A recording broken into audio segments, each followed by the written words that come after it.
Welcome to the listeners of TALRadio English, CXO Show Time. We bring in global CXOs on this platform to share their journey to success. Our guest today has a lot of outstanding achievements at a very young age.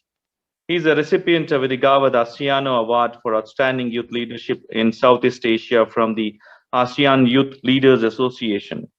He has been the Philippine Youth Ambassador to Japan and Southeast Asia under a cultural and diplomatic youth exchange hosted by the Cabinet Office of Japan and many more. The list goes on.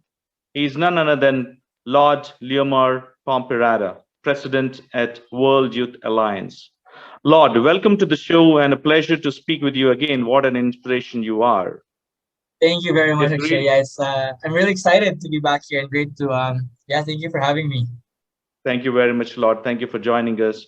It's really striking that you have chosen the subject of nonprofit in your studies. Is there any particular reason behind this interesting choice? Is there any motivation from your childhood or parents for such a decision? Yes, this is actually a question I get asked a lot. Sometimes people ask me, do you actually get paid, working for a nonprofit? Some people feel like it's just a volunteer work. But to answer your question, ever since I was young, I was very much involved with various nonprofits, and it all started with my mom because my mom was very active in terms of community and social work in our local town in the Philippines. And so, growing up, she really inspired and encouraged me, to be part of various initiatives and nonprofits. And that really inspired me and motivated me from an early age to volunteer and to consider, pursuing nonprofit as my career. Yeah, that's so very exciting to have young leaders like you take up nonprofit as a study platform. So, Lord, you have also been a volunteer since you were a teenager, right? How can social work help a student in his character and career building? I think volunteering is really important, especially for young people. First, I think it really shapes their perception, of the world. I think oftentimes when young people volunteer, they learn a lot about themselves, but also about other people, especially if it's an area that's very new to them.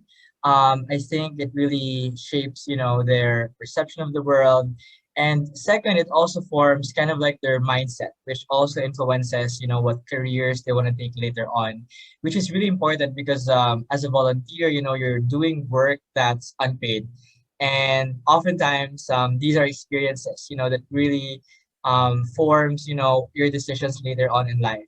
And the last thing that I wanted to say is volunteering really helps you meet other young people who are also passionate about similar issues. And this really helps you build your career later on because these are individuals who can also help you and who can also support you in your pursuit of your career. Yeah, it's been a decade since you have associated with the World Youth Alliance. What made you be a part of this association? Yes, time flies really fast. I actually started as a volunteer and as a member of the World Youth Alliance. I think it was sometime around early 2012. And my first encounter with the World Youth Alliance was through a youth development conference. And after that, I got very curious about their work that I decided to do a full-time internship program in their Asia Pacific headquarters in Manila. And during that time, for 3 months, I was doing various projects. And what I really liked about the World Youth Alliance was how they do both policy and research, but they also do community projects. So as part of our work, we have consultative status at the United Nations, and as part of that, we work with various countries. But we know that things don't end at the United Nations. We have to do actual projects on the ground to make all of these policies and speeches into reality. And so what I've seen from experience as an intern is why understands that we have to know the policy and we have to be involved in that area. But more than that, we also have to make an impact through our projects in the community. And during my time, I organized a Deaf Friendship and Awareness Day because I was a deaf advocate. I studied sign language, and so I wanted to organize a couple of projects to basically bring young people, deaf and hearing young people together for them to build friendships. And from that experience of during the internship, being an intern, really inspired me to stay involved and be part of the World Youth Alliance. That's so very inspiring. And then I think what is more important that you're also working on promoting the dignity of human person and building solidarity among youth seems to be an ambition also with the World Youth Alliance. Can you please elaborate on that? Yes, the World Youth Alliance, a lot of our work is really educating young people on the dignity of the person, right? So that means, we're training students as young as kindergarten, through high school, even university, really um, educating them on the importance of knowing their worth and how this translates towards the development of themselves, forming excellent habits, for example. And as part of that, we also work with young people to build networks among them. And this is very important because oftentimes young people feel like they are alone, like they're the only ones working on a particular project. But when they feel like, oh, there are other young people in this other country or this other region who are working on the same initiatives, it really encourages them a lot. It tells them that you are not alone and there are other people who are willing to help you, you know. And that is a huge part of our work in the World Youth Alliance, really building solidarity among the youth, bringing them together to different projects like conferences, summer camps, internships, but even online conferences right now during the time of the pandemic. And we've seen that a lot of them, really develop strong friendships coming from this.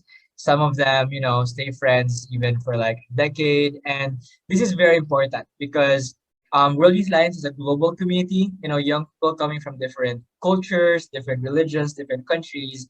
And it's really a place where they can form those strong friendships and really get to know other cultures and really develop those strong relationships. Thanks, Lord. And Lord, I mean, as they say, right, where there is a will, there is a way. In fact, I think you have become a great example of that saying. You come from Philippines with a diverse background out there, and now at a very young age, you have become the president at the World Youth Alliance. Can you share your journey as the head of the institution and the work done, and your overall journey as you grew up in Philippines to becoming the president of World Youth Alliance?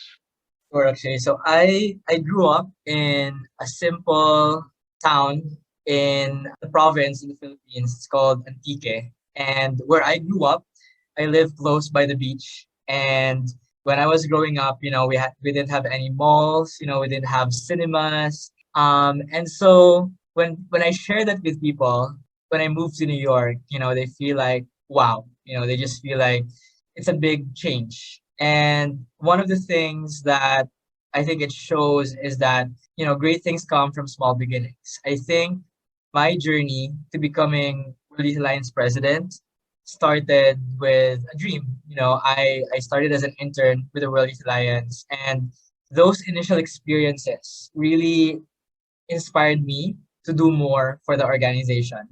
And so when I started as a volunteer, after graduating from college, I did an internship with them. I I just fell in love with the mission of the organization. I met a lot of really great friends, and I've decided to continue. I did a different I joined a different nonprofit during this time for about a year, but I remained as an active volunteer. And during the time, I became a member of the Philippine National Committee, and during that year, I was involved with more projects with them. And that just affirmed how much I really enjoyed and loved working with the organization, that I decided to apply for a full time position in the Asia Pacific headquarters when there was an opportunity. And so in 2014, there was an opportunity to apply for the regional director position. So during this time, I think I was around 21, 22 years old. and I applied for the regional director position for the Asia Pacific. And I I got hired and I worked in that role for about a year and a half. And during the time, I was based in the Philippines, but I was traveling a lot in Asia. And it really showed me how much young people in Asia, resonated to the mission of WAYA. This message of human dignity, this message of solidarity. And later on, there was a search for the global president of the World Youth Alliance, and I was nominated for the position. At first, to be honest, at first I was a bit hesitant, because I was just 23 years old, and people might be asking, what can a 23-year-old do, to serve as global president of a global youth movement? But then, with the encouragement from my friends, from my family, and even some of my colleagues, I decided to apply, and I'm currently serving on my seventh year. So this is my seventh year as WIA president, and I know it's a long time, but I've just really considered it as a gift, to work for this position, and to inspire young people that yes, dreams do come true, but you have to work hard on them. You don't just like become president, all of a sudden one day. I started from the bottom. I became a volunteer, an intern, and I continued to really persevere. And that has led me to becoming the youngest president of the World Youth Alliance at age 23, and also the first from the Asia Pacific region. Right. And any interesting experience or incident that you would like to share with our listeners today on the show that occurred during your journey at World Youth Alliance? There are actually a lot, and most of these experiences, they happen when I'm traveling. It's one of the best things that I really enjoy when I meet our members around the world, when I visit them. And I think one probably interesting experience that I wanted to share is one time, we were having a youth training and dialogue in Italy, where we brought all of our members from various regions, from Africa, from the Middle East, from Europe, from the US. And, it was a diverse group. We had members coming in from different faiths, different religions. And at this meeting, we were basically having a study conference, on the dignity of the person, and the role of young people. And at the end of that seminar or training event, one of our delegates from Morocco stood up, and he was, almost in tears, just saying that, this past 5 days, look at us, we come from different religions, different backgrounds, different faiths, but we are friends. We are here talking with each other on an important issue, human dignity, and we agree, you know. And this shows me that there's so much hope in the world, that despite diversity, it's possible for young people from diverse backgrounds to come together to talk about an important issue and to create solutions on how they can help promote it, the dignity of the person. And as I'm saying this to you, I'm actually having goosebumps, but that, message from that delegate, from Morocco is something I would never forget, because it shows that even though right now, there are so many misunderstandings, conflict, around the world happening, especially, in terms of, diversity, there's always hope. And this was a recurring message, that I always get in all of our events. When young people open themselves up, when young people are willing to engage in dialogue, I think it opens a lot of space, to really building strong relationships with each other. So that's one experience, that I wanted to share. Thank you for sharing that experience. And uh, Lord, I mean, we have seen that, I mean, for last couple of years has been a big time challenge for everybody, right? I mean, it has also been a very biggest challenge for the present generation because they are losing out on a lot of things. And with being the pandemic in and around, and present generation is really baffled in how to kind of progress. out of this pandemic, right? But it has also served as a combat field for nonprofits. And you being there as the president at World Youth Alliance, are there any specific projects that have been taken up or volunteered during this time? Thank you for this question, Akshay. I think, just want to acknowledge that definitely, this time of the pandemic has been a huge challenge, but especially for young people, around the world. It has caused a lot of anxiety, a lot of issues mentally. And we've been very busy in the World Youth Alliance, actually. Just from the start of the pandemic, March 2 years ago, we started to re-strategize on how do we engage our members in this digital age. How do we convert, or adjust our programs to cater to young people online? And so we've been organizing a lot of projects, but the three things that I wanted to mention is first, we've been organizing a lot of online cultural events and get-togethers, and these are just casual, gatherings, get-togethers among our members where they showcase their talents, their art, and their culture. And this has been a powerful experience for many of our members based on the feedback that we received. Like we had one delegate youth member from Nepal who shared with us like I didn't talk to anyone in 3 months, but now I'm talking to you guys from around the world, and I'm really having a great time. And so stories like this really inspire us, to organize more creative projects. Number two, another project that we've been really working on is our certified training program. So this is a free training course that's available for young people around the world between the ages of 18 to 30. So this training course happens for about 5 weeks. They study various topics from culture, human dignity, international law, and human rights. And so during this time, they're able to connect with other young leaders too from around the world. And that has been also another powerful encounter for many of them. And the last is we've been also organizing online courses for students. And this is what we call our Human Dignity Curriculum. So our HDC, or the Human Dignity Curriculum, is a K-12 program that teaches children that they have dignity and they have the capacity to become excellent. So we've partnered with various schools and institutions around the world to bring this online. Some of them are bringing it hybrid. And so this particular program has been, even more important during the time of the pandemic, for young people to be reminded that even though they live in a time that's unprecedented, even though they live in a time that is very difficult, they still have, the freedom, to choose what to do with their time. They still have the freedom to pursue, projects that can help them grow and develop so that after the pandemic, they can continue working.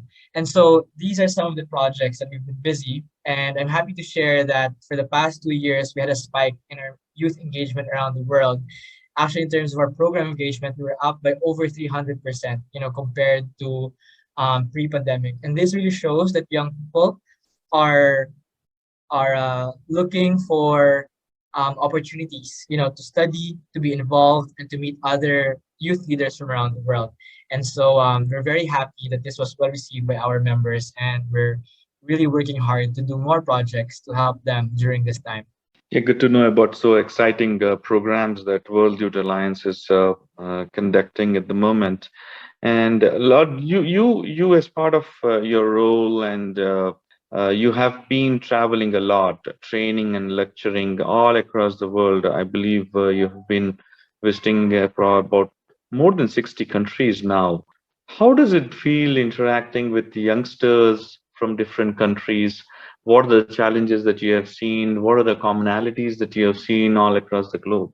Yes, first of all, I consider, my the opportunity to travel around the world during my term as YA president really as a gift. And it's been a great privilege to meet our members around the world. I think I learn a lot every time I meet our members, because it is through these experiences that I'm able to get to know them.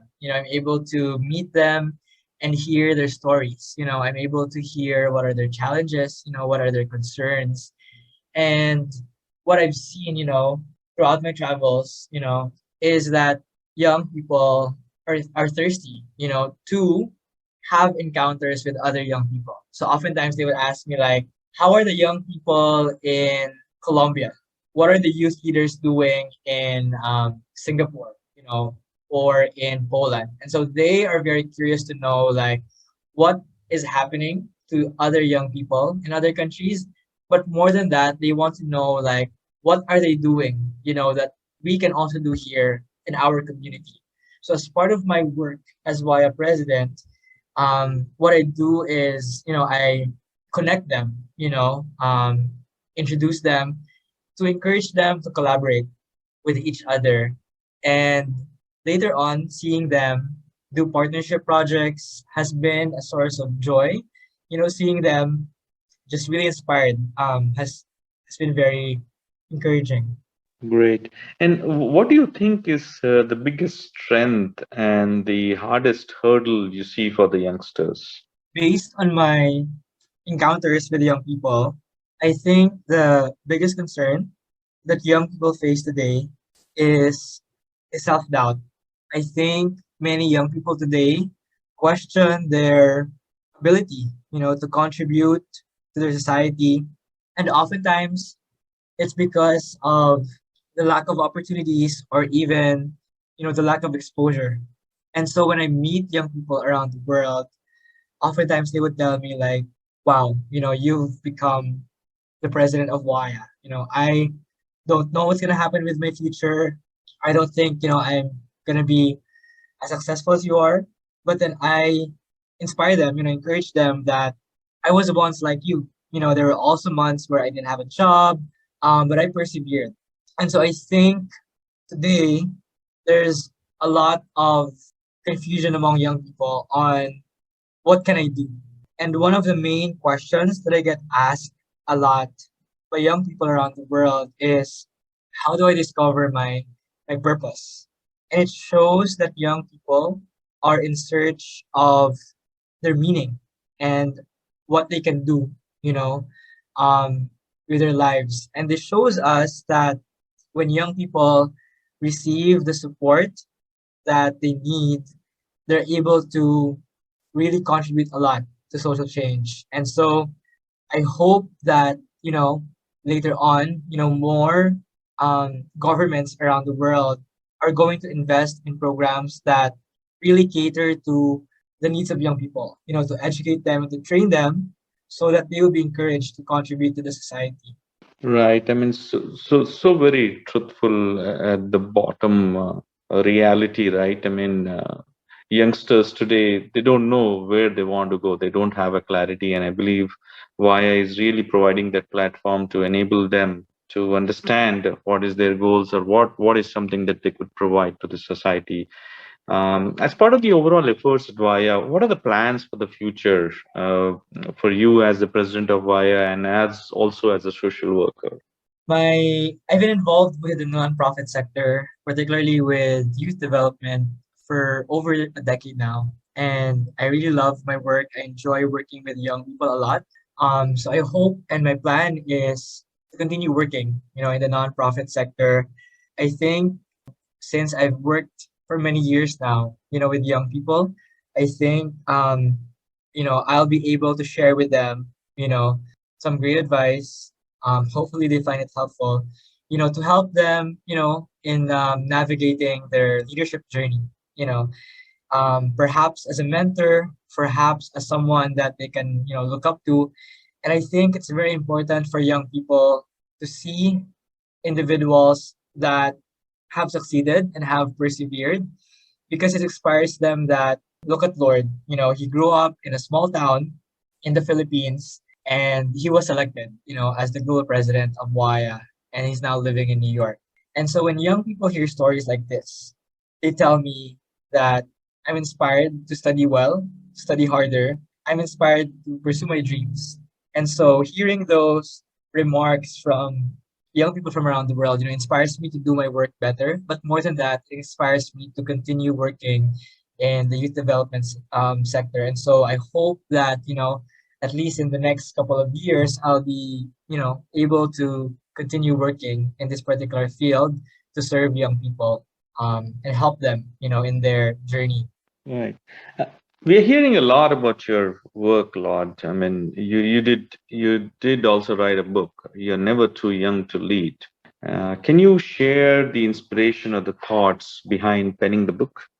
Thank you. So I published the book about 2 months ago, and since I'm ending my term as WIA president soon, I thought that I could compile all of the lessons that I've learned throughout the years in a book.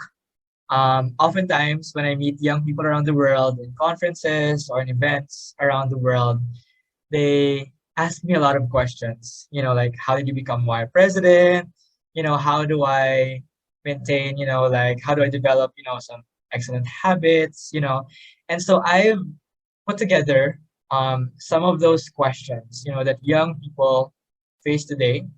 Some of these are are also tips on how young people can pursue effective networking, even successful fundraising, and even tough questions, like how can I thrive in the face of uncertainty? How can I pursue true friendships?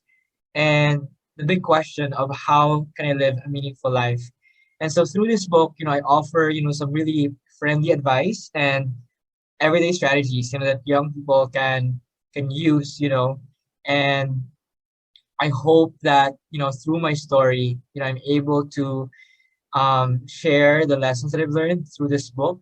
And I hope it also encourages, young people to chase their dreams and to find their purpose. And the book will be available globally, I think, in the coming months.